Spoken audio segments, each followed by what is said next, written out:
मुझे लगता है कि जो दिखाया जा रहा है वो तो बिल्कुल ही गलत है, क्योंकि मैम मैं खुद एक प्रूफ हूँ, आपके सामने खड़ी हूँ और मैंने यहाँ पे 3 इयर्स और उसके बाद 2 इयर्स फिर से मैं हॉस्टल में रही हूँ, तो मैंने तो ऐसा यहाँ पे कुछ देखा नहीं है। नमस्कार दोस्तों, द फैक्ट टाइम में आपका स्वागत है। लगातार आपको सीधा फैक्ट से बातचीत करवा रहे हैं। अब हमारे साथ जुड़ रहे हैं रणवीर जी, जो एक्स स्टूडेंट हैं डेरा सच्चा सौदा के स्कूल कॉलेज के और वेल एजुकेटेड हैं। करंटली ये teacher as a teacher work कर रहे हैं। जानते हैं इनसे इनका कैसा एक्सपीरियंस है डेरा सच्चा सौदा के इंस्टीट्यूशंस में, डेरा सच्चा सौदा के आश्रम में, संत जी के बारे में इनका क्या कहना है। रणवीर जी, द फैक्ट टाइम में आपका स्वागत है। आप आश्रम में कितने समय से आ रहे हो?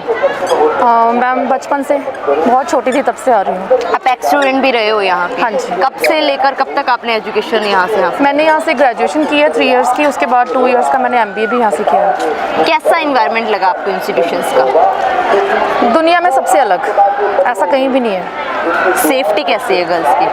गर्ल्स की सेफ्टी के लिए ही तो है यहाँ पे, तभी तो हम लोग यहाँ पे आते हैं। गर्ल्स की ही सेफ्टी है यहाँ पे, सबसे ज़्यादा जो है यहाँ पे ही है। हॉस्टल के बारे में क्या कहना है मैम? यहाँ जो हॉस्टल है, गर्ल्स हॉस्टल, वहाँ पर कैसा माहौल है? गर्ल्स हॉस्टल में बहुत अच्छा माहौल है, कहने सुनने से परे है। और जो टीचर्स हैं वो भी लेडीज़ हैं और पढ़ाते हैं, जो भी मतलब वहाँ पे जो अंदर हॉस्टल के अंदर जो हमारी सेफ्टी के लिए हैं वो सब बहुत अच्छे हैं। और खाना बहुत अच्छा आता है वहाँ का, और स्टडी बहुत अच्छी है। लेकिन रणवीर जी, यहाँ पढ़ने वाली लड़कियों की बात करें, या हॉस्टल में रहने वाली लड़कियों की बात करें, या आश्रम में आने वाली लड़कियों की बात करें, इन सब मतलब लड़कियों के लिए खासकर मीडिया में काफ़ी उल्टा दिखाया जा रहा था। जो आप बता रहे हैं, काफ़ी अलग तरीके से पेश किया जा रहा था। क्या कहना चाहोगे आप? मुझे लगता है कि जो दिखाया जा रहा है वो तो बिल्कुल ही गलत है, क्योंकि मैम मैं खुद एक प्रूफ हूँ, आपके सामने खड़ी हूँ और मैंने यहाँ पे 3 इयर्स और उसके बाद 2 इयर्स फिर से मैं हॉस्टल में रही हूँ, तो मैंने तो ऐसा यहाँ पे कुछ देखा नहीं है। जैसा मीडिया में बताया गया, शो किया गया, मैंने ऐसा यहाँ पे कुछ नहीं देखा। जो एलिगेशंस गुरुजी के ऊपर लगाए जा रहे हैं, क्या लगता है? एकदम झूठ है मैम, कुछ भी नहीं है यहाँ पे ऐसा। आश्रम में आप बचपन से आ रहे हो जी। आश्रम का एनवायरनमेंट कैसा है? आश्रम का एनवायरनमेंट ये तो सबसे ही अलग है। यहाँ पे जैसे गुरुद्वारा साहिब में हम लोग जाते हैं, वहाँ पे भी बहनें अलग होती हैं, भाई जी अलग होते हैं, ऐसे उससे भी कहीं ज़्यादा बढ़कर आश्रम में है। यहाँ पे भी बहनों का अलग से पंडाल है, भाइयों का अलग से है। कोई ऐसा नहीं है कि कोई किसी को इस तरह से छेड़ के निकल जाए, नो, सब एक दूसरे की इज्जत करते हैं। बहनों की बहुत इज्जत की जाती है भाइयों की तरफ से। और गुरुजी का नेचर कैसा है? गुरुजी का नेचर तो बहुत अच्छा है। उनके जैसा नेचर किसी का नहीं है। बाप से भी अलग है। हम अपने बाप का नेचर भी अगर कहें तो उनसे कहीं ज़्यादा ऊपर है। आप लोगों के साथ ट्रीट कैसे करते हैं वो? किसी का ट्रीट करना बहुत अलग है। हम लोगों के साथ वो जब भी आते हैं एक पापा के जैसा फील होता है हमें।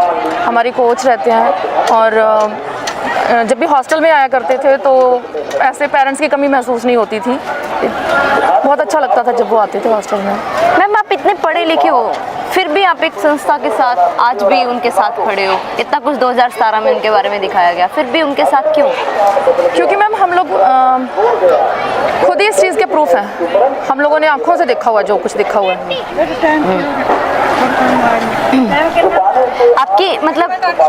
आपकी मतलब लगातार आप देख रहे हो बचपन से यहाँ पर, पब्लिक को क्या बताओगे? मतलब जिस तरीके आपने बोला फैक्ट हो, क्या बताओगे आप पब्लिक को? क्या सच क्या है? क्योंकि पब्लिक के दिमाग में इमेज है वो अलग बनी हुई है मीडिया को लेकर। पब्लिक के लिए मैं सिर्फ इतना ही कहना चाहूँगी कि कहा जाता है कि जब कोई फेमस हो जाता है तो उसके दुश्मन बढ़ जाते हैं।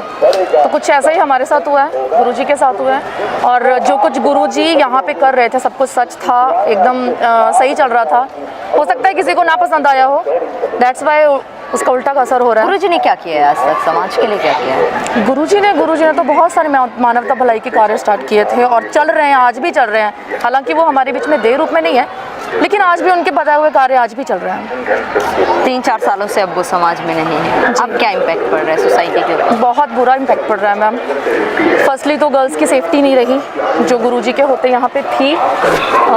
आश्रम में तो एज इट इज़ चल रही है, लेकिन बाहर जो समाज में हो रहा है वो गलत हो रहा है। क्योंकि गुरुजी के जो विचार थे वो समाज के एक एक मेंबर तक पहुँच रहे थे और अब नहीं है, नहीं पहुँच रहे हैं। क्यों नहीं पहुँच रहे हैं? क्योंकि गुरुजी को तो अब हमारे बीच नहीं है, देह रूप में नहीं है। तो काफ़ी इम्पैक्ट समाज के ऊपर यही पड़ रहा है कि उनके विचार जो है वो दुनिया तक नहीं पहुंच रहे हैं, और बाकी मीडिया ने तो गलत दिखाया ही है। क्या ज़रूरत है मैम उनकी सोसाइटी को? मैम उनकी ही ज़रूरत है सोसाइटी को, उनकी ये ज़रूरत है, क्योंकि हर चीज़ जो है जो समाज में गलत हो रहा है उसको सिर्फ गुरुजी ही दूर कर सकते हैं। गुरुजी आएंगे तो सब पहले जैसा हो जाएगा।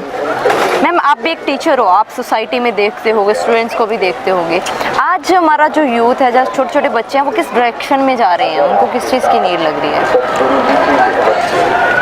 फिर से मैम हमारा जो मतलब यूथ है, जो चिल्ड्रंस हैं, वो किस डायरेक्शन में आज जा रहे हैं सोसाइटी में, और उनको किस चीज़ की बेसिक नीड क्या है उनकी? बेसिक नीड तो मैम मॉरल की है, मॉरल एजुकेशन नहीं है। जो गुरुजी दिया करते थे वो तो कभी किसी स्कूल में भी नहीं मिलती है, तो वही चीज़ की कमी है। अगर वो शुरू से ही स्टार्टिंग से इन सब चीज़ों को देख